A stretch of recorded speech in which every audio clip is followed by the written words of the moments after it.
So, dear students, let's start the reading. The name of the poem is I Wandered Lonely as a Cloud.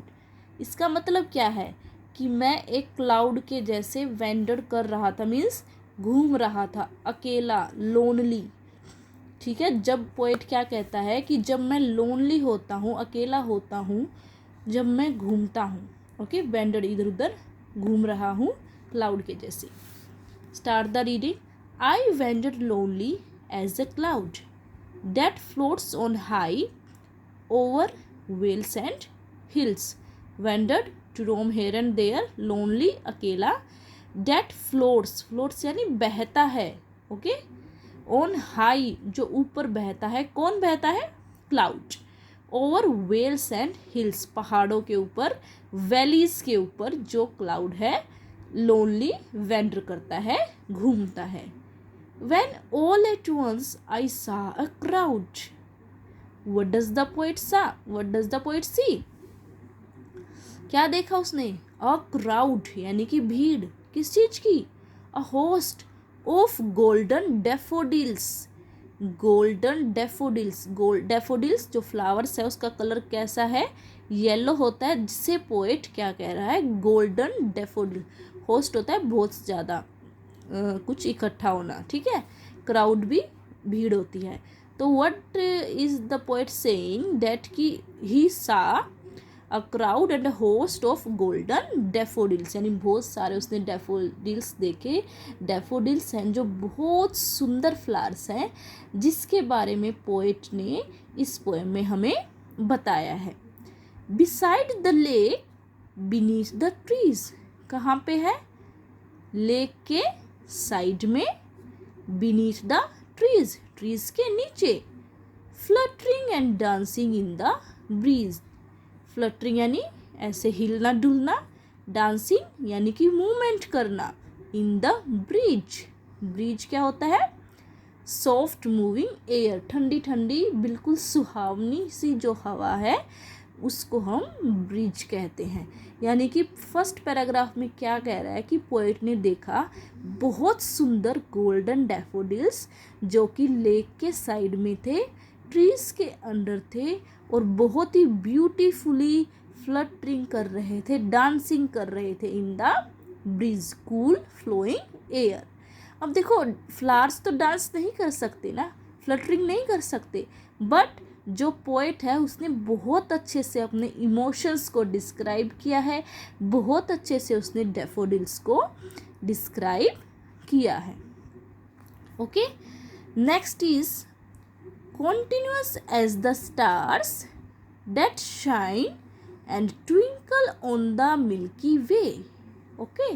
क्या कह रहा है? जैसे star shine करते हैं, ट्विंकल करते हैं मिल्की वे में, जो हमारे यूनिवर्स में मिल्की वे है. मिल्की वे में हमारा सोलर सिस्टम है. अगर आप लोगों ने साइंस में या एसएस में पढ़ा है कि भाई जो हमारा सोलर सिस्टम है वो मिल्की वे में है, जहाँ पे मिलियंस ऑफ स्टार्स शाइन करते हैं. In the same way daffodils are there in the meadow and which are shining like stars. Milky way, meadow यानी फील्ड को कहा गया है, डैफोडिल्स के लिए स्टार यूज़ करा गया है, और सुंदर लग रहे हैं उनके लिए उसने शाइन यूज़ करा है. They stretched in never ending line, यानी कि एक लाइन में वो लगे हुए हैं, स्ट्रेच हैं, लगे हुए हैं, जो कभी लाइन ख़त्म नहीं होती है. वो इट मीन्स बहुत बड़ा फील्ड है जहाँ पे डैफोडिल्स पोएट ने देखे हैं. Along the margin of a bay. Bay होता है ना, एक लैंड है, एक तरह की घाटी जिसे हम कहते हैं. तो वहाँ पे बे में, बे के साथ साथ उसकी जो मार्जिन होती है, साइड वाली जगह होती है, वहाँ पे डैफोडिल्स लगे हुए हैं. ठीक है. 10,000 सा आई एट अ ग्लैंस. ग्लैंस यानी एक झलक. एक झलक में वो कितने देख सकता है? एक झलक में वो 10,000 जो है वो डैफोडिल्स पोएट देख सकता है. Tossing their heads in sprightly dance. अपने हेड्स को टोज करते हुए, टोज मीन्स हिलाते हुए, इन स्प्राइटली डांस, बहुत खुशी के साथ वो डांस कर रहे हैं। देखो पोएट ने डैफोडिल्स को कितना सुंदर एक्सप्लेन किया है कि भाई वो अपने हेड को हिलाते हुए बहुत सुंदर डांस कर रहे हैं। Okay, now let's move to next paragraph. The waves beside them danced, कि जो वेव हैं उसके साथ वो भी डांस करें। वेव यानी कि ठंडी ठंडी हवाएं हैं जो वो भी डांस कर रही हैं। But they outdid the sparkling waves in glee, लेकिन आउटडिड यानी कि हरा देना, किसको? वेव्स को, यानी कि डैफोडिल्स वेव से अच्छा डांस कर रहे हैं। The sparkling waves in Glee, यानी वेव्स को हरा दिया है डैफोडिल्स ने डांस के मुकाबले में। तो मुकाबला किन के बीच में है? वेव्स के बीच में और दे यानी डैफोडिल्स के बीच में। और जिसमें विनर कौन रहा? हमारे daffodils. A poet could not but be gay, poet कुछ नहीं कर सकता बट बी गे, खुश होता है। इन सच अ जोकन कंपनी, इतनी अच्छी कंपनी जो उसे मिल रही है। डैफोडिल के फ्लावर्स इतने ब्यूटीफुल हैं कि जो पोएट उनकी कंपनी को बहुत ही एंजॉय कर रहा है। I gazed and gazed but little thought what wealth the show to me had brought, मैं उन्हें देखे जा रहा हूँ। गेजिंग यानी टू लुक कॉन्स्टेंटली, लगातार देखना। गेज्ड एंड गेज्ड, मैंने उन्हें देखा है। बट लिटिल थॉट, मैंने सोचा कि ये जो डैफोडिल है मुझे क्या दे रहे हैं। व्हाट हैड ब्रॉट, क्या मेरे लिए लेकर आए हैं। व्हाट वेल्थ, क्या मुझे दे रहे हैं ये डैफोडिल्स। डैफोडिल्स पोएट को खुशी दे रहे हैं। जब भी पोएट अकेला होता है, डैफोडिल्स हमेशा पोएट की मेमोरीज को मतलब बहुत ही पोएट को खुश बना देते हैं। जब कभी भी पोएट लोनली होता है या सैड होता है, पोएट हमेशा डैफोडिल के सीन को याद करता है और बहुत ही खुश हो जाता है। Let's move to next page. For oft when on my couch I lie, for oft यानी ऑफन, अक्सर।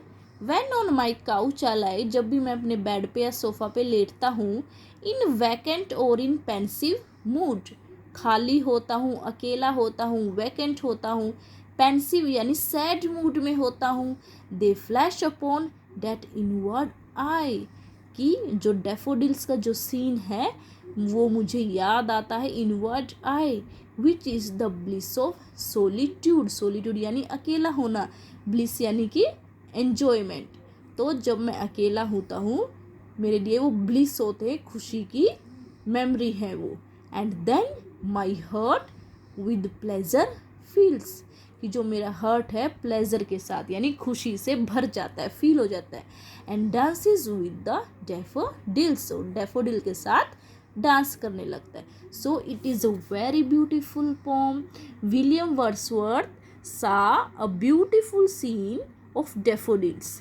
Okay, and whenever he feels lonely, जब भी वो अकेला होता है, he remembers the scene of daffodils and his heart feels with pleasure, pleasure के साथ फील हो जाता है। तो आप भी सोच सकते हैं, देखो भाई माउंटेन्स हैं, वैली है, लेक है, ऊंचे ऊंचे पहाड़ हैं, लेक है, लेक के साइड में एक सुंदर सुंदर येलो कलर के थाउजेंड्स ऑफ फ्लावर्स है जो पोएट देख सकता है।